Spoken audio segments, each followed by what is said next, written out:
Nako po, mga kabangag, nagsalita na po si Auntie Claire patungkol sa issue ng teacher na nagbanta sa kanya.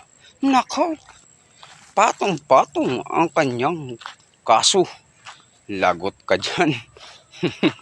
Panoorin natin. Okay, doon sa gumawa na nag-threaten, mga clear, pakita ko lang sa inyo. Ito yung kasi yung pwede niyang kaharaping kaso.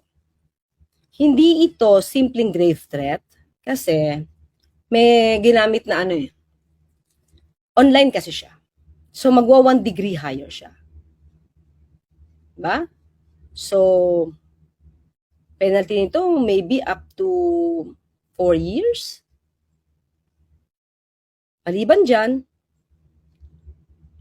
dyan, mga ka-clear, pwede pa siya makasuhan ng administrative case.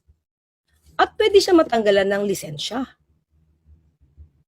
Nang dahil lang dito, ay pwede siyang mawala ng trabaho. Anong mapupulot ng mga estudyante dito? Mga ka-clear.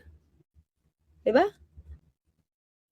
Yung ginagawa niyong klase na ganyan, I mean, you should be responsible.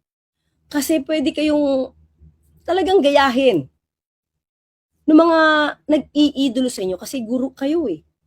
So katulad niyan, masyadong violente yung ginawa niya, yung sinabi niya. 'Di ba? Ano mapupulot ng estudyante diyan? Meron nga nagsasabi Ito pala sabi niya. NBI, pati itong si Solatorio Ellen. Yan. Ito. Sinabi niya kay Zenet na sa Bisaya na mas maigi or okay kung marilin mo na lang si Auntie Claire. Ma'am, ito po ang sinabi niya sa salitang Bisaya. Thank you kasi ngayon ko naintindihan.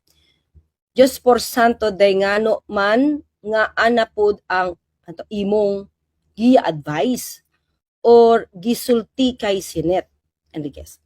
Kaya dapat aksyon na po ito ng NBI. Dumarami na po ang ganitong klase mga tao na wala na po sa katinuan.